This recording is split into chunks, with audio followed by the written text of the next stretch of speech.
प्रभु यीशु मसीह के मधुर और मीठे नाम में आज दिनांक 19 जून दिन रविवार को हम आप सब अपम के श्रोताओं का हार्दिक स्वागत करते हैं। आज के दिन के लिए जो वचन है वो लिया गया है भजन संहिता की पुस्तक उसका 136 अध्याय 23 पद।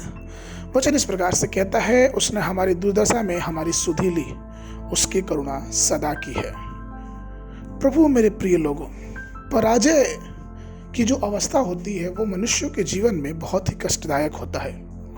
कुछ को समाज द्वारा पराजय की स्थिति में रहने के लिए मजबूर किया जाता है, कुछ अपनी अज्ञानता के कारण पराजय की अवस्था में धकेल दिए जाते हैं। कई गरीबी की वजह से तो कई बिना वजह से या फिर खुद को हीन भावना से पराजित बना लेते हैं। परंतु हमारा परमेश्वर एक है जो हमें हमारी दीन या यूं कहें कि पराजय की अवस्था में से, हमें घटियों में से, हमें अंधकार में की शक्तियों के द्वारा नीचे दिखाए जाने की स्थिति से ऊपर उठाने की सामर्थ्य रखता है। वह हमको अपने सारे प्यार से पुकारता और हमको आराम देता है। दाऊद इस बात को लेकर प्रभु की स्तुति करते हुए कहते हैं कि उसने हमारी दीन अवस्था में हमारा ध्यान रखा है। दाऊद अपने भजन 8 उसके 4 से 6 पद में ये भी कहते हैं कि तो फिर मनुष्य क्या है कि तू उसका स्मरण रखे, और आदमी क्या है कि तू उसकी सुधि ले, क्योंकि तूने उसको मनुष्य से थोड़ा ही कम बनाया, उसको परमेश्वर से थोड़ा ही कम बनाया और महिमा और प्रताप का मुकुट उसके सिर पर रखा। तूने उसे अपने हाथों के कार्य पर प्रभुता दी है, तूने उसके पांव तले सब कुछ कर दिया है। मनुष्य के प्रति उस महान परमेश्वर के दिव्य प्रेम पर ध्यान दें। हम मनुष्य जो पृथ्वी की धूल के समान है, फिर भी प्रभु हम पर इतनी अधिक चिंता दिखाता और हमसे प्रेम करता है। परमेश्वर के लोगों, यहोवा की दृष्टि हमेशा हम पर है। इसलिए आइए हम भी अपनी दृष्टि को परमेश्वर पर लगाएं जो हमारी दीन अवस्था को दूर करता है।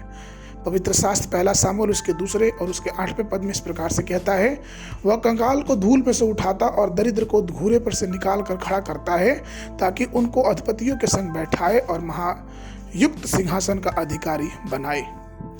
पवित्र शास्त्र फिलिपियों की पुस्तक उसका 2 अध्याय उसका 6 और 8 पद में ये भी कहता है, जिसने परमेश्वर के स्वरूप में होकर भी परमेश्वर के तुल्य होने को अपने वश में रहने की वस्तु न समझा, वरन अपने आप को ऐसा शून्य कर दिया और दास का स्वरूप धारण किया और मनुष्य की समानता में हो गया और मनुष्य के रूप में प्रकट होकर अपने आप को दीन किया और यहाँ तक आज्ञाकारी रहा कि मृत्यु, क्रूस की मृत्यु भी सह ली। अर्थात जब हम तिरस्कृत होते हैं तो हम इस बात को ध्यान रखें, हम जब पराजय होते हैं तो हम इस बात को ध्यान रखें कि हमारा प्रभु यीशु मसीह भी उस पराजय से होके गया है, और इसलिए चूंकि उसने इस बात का अनुभव किया है, वो परमेश्वर एकमात्र परमेश्वर जो हमारी पराजय में हमको शांति देता है।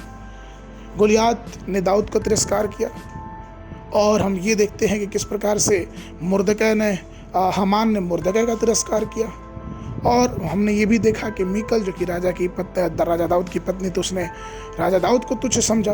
लेकिन इन सब उदाहरणों के अंत में हमें ये पता चलता है कि जिन लोगों ने अपने जीवन में पराजय का अनुभव किया, उनको परमेश्वर ने खुद ही शांति दी। इसलिए पवित्र शास्त्र की पुस्तक जकरिया की पुस्तक उसके 4 उसके 10 पद वचन इस प्रकार कहता है, क्योंकि किसने छोटी बातों के दिन तुच्छ जाना है, यहोवा अपनी इन 7 आंखों से सारी पृथ्वी पर सृष्टि करके शाहुल को जरुब्बाबेल के हाथ में देखेगा और आनंदित होगा। हम इस बात से ये अंदाजा लगाते हैं कि परमेश्वर जो कि हर समय दृष्टि हम पे बनाए रखता है और हमारी पराजय की स्थिति में हमको शांति देने के लिए तैयार है।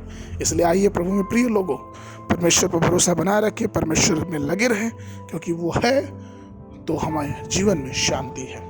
आज के मनन के लिए जो पद है वो लिया गया भजन संहिता की पुस्तक उसका 138 अध्याय 6 पद। वचन कहता है, यद्यपि यहोवा महान है तो भी वह नम्र मनुष्यों की ओर दृष्टि करता है, परंतु अहंकारी को दूर से ही पहचानता है। बाइबल अध्ययन के लिए सुबह के समय नहम्याह की पुस्तक उसका 12 और 13 अध्याय, संध्या के समय प्रेरितों के काम उसका 4 अध्याय 23 पद से 4 पद 23 पद से लेकर 37 पद तक। परमेश्वर आप सबको आशीष दे।